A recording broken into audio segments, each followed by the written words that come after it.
Mas vamos dar uma boa tarde ao Dr. Vitor Mesquita. Boa tarde, obrigada por ter vindo aqui mais uma vez. Boa tarde. E tratar desse tema espinhoso, né? Que é essa questão da adolescência, da rebeldia na adolescência. E surgiu porque alguns telespectadores falavam, né, sobre isso, assim, aleatoriamente, né, dentro dos e-mails que mandavam, citavam isso. E eu comecei a perceber agora, né, me aproximando mais dos shoppings da cidade por causa do Natal, dos amigos secretos, aquelas coisas, que tem uns meninos e meninas também que marcam território dentro do shopping center de uma maneira muito estranha. Para mim, é estranha. Né? Que assim, sempre vestidos caracterizados, né? Com óculos new wave, com bonés, as meninas com shortinhos mínimos, né? Apertadíssimas, aquela coisa. E aí eles vêm em bando, assim, em sua direção, mas não é pra lhe assaltar, lhe roubar ou fazer qualquer coisa violenta. Ainda não vi nenhuma manifestação violenta. Mas é uma coisa assim de lhe peitar, entendeu? O que é, menino? Você compreenda? Entendeu? Assim, um negócio assim, não, peraí que eu tenho que entender o que é que está acontecendo com esses adolescentes. E aí, conversando com o Dr. Vitor, antes da gente começar aqui, né, em a conversar, ele dizendo que tem comunidades, inclusive, que marcam, né? A ideia é zoar no shopping. Que nota. Boa tarde, e me conte como é isso. É uma longa história, né? Então, comecemos. Mas, assim, isso sempre existiu, desde que o homem é homem, que a nova geração, ela busca enfrentar e tentar suplantar os valores antigos da antiga geração, da geração anterior. Essa formação em grupos é bastante ritualística, principalmente nos tempos mais modernos, dessa passagem do adolescente para a vida adulta, porque ele está saindo do seio familiar. Então, assim, ele já passou daquela fase em que a mãe cuida dele, acolhe ele, o pai explica as coisas da vida. Então ele já quer saber como é que é a vida de verdade. Ele quer comprovar na prática como é essa vida.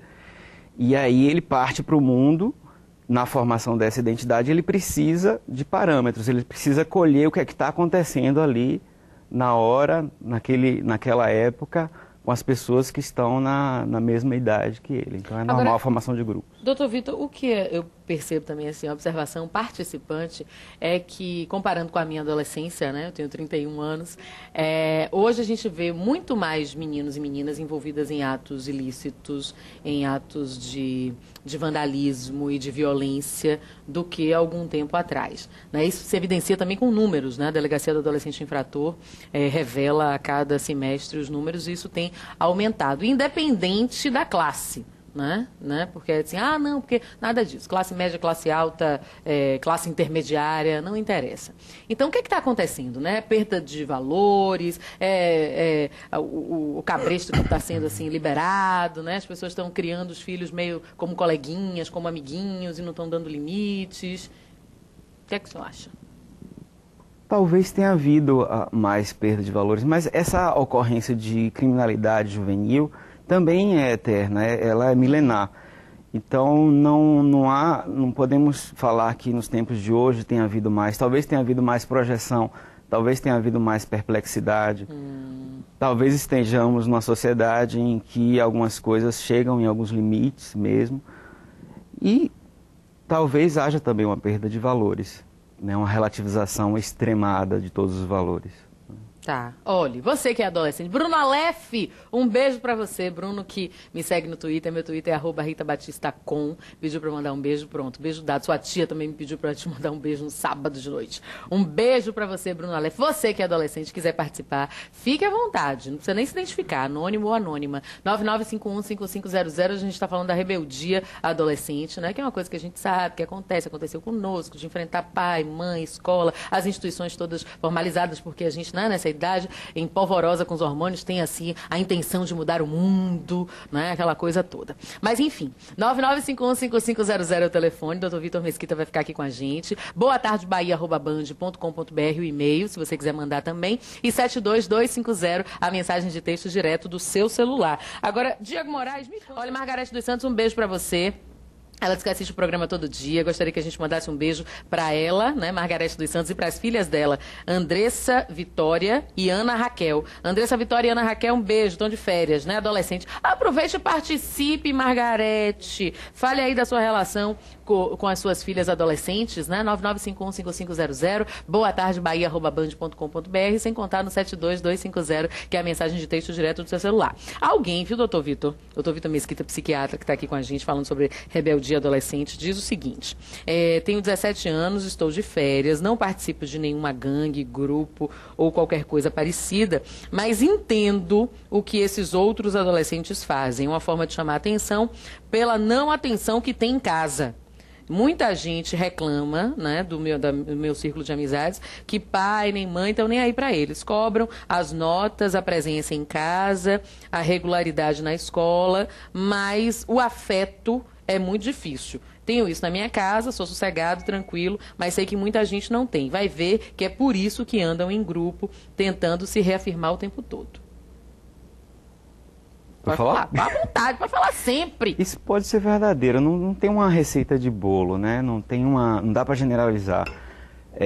Muitas vezes acontece a formação de gangues, mesmo uma família bem estruturada, com base, mas com certeza isso também pode ser verdadeiro, isso que ela falou, o fato dela não ter uma família estruturada ou viver num ambiente de risco, favorece bastante, reforça bastante a necessidade do adolescente formar um grupo em que ele se sinta inserido, em que ele se sinta alguém. Pode acontecer. E aqui tem uma mãe, colocou assim, mãe desesperada, mandou por e-mail também, pede anonimato. Doutor, gostaria de saber o seguinte, tenho notado que meu filho, de 16 anos, está andando com más companhias, fazendo umas coisas que não são do cerne da nossa família, nem da educação que dei para ele. Aí ela bota entre parênteses, coisas ilícitas. Ela não diz o que é, nem se é envolvimento com droga, enfim. Gostaria de saber como começar a conversar para contornar este comportamento. Essa é uma pergunta interessante, porque também, guiando pelaquela questão que eu falei, que não dá para generalizar, na adolescência o pai, ele deve adquirir uma postura diferente em relação a que ele tinha com a criança. Com a criança sempre está ali inquieta, sedenta de que o pai dê limites, de que o pai introjete nela uma noção de autocontrole. No adolescente a conversa já é diferente. No adolescente, você tem que começar a tratar ele como um adulto, né? Deixar bem claro que ele tem que começar a assumir algumas responsabilidades e evitar um pouco a quebra de braço, porque quando você usa a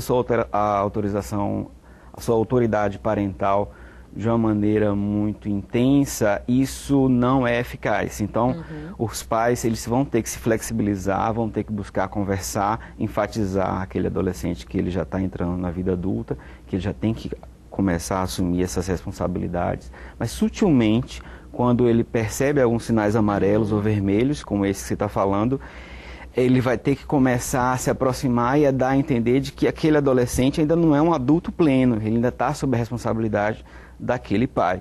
Muitas vezes os pais ficam atônitos, não sabem o que fazer. Vale a pena procurar ajuda. Eles podem consultar com um psicólogo, um psiquiatra, não há problema nenhum. Tá certo. Doutor Vitor Mesquita, mais uma vez, obrigada por ter vindo aqui, viu? É um prazer. Boas festas, se a gente não se encontrar daqui para Natal, Ano Novo, essa coisa toda. Olha, Conceição Rezedade está perguntando aqui, diz que adora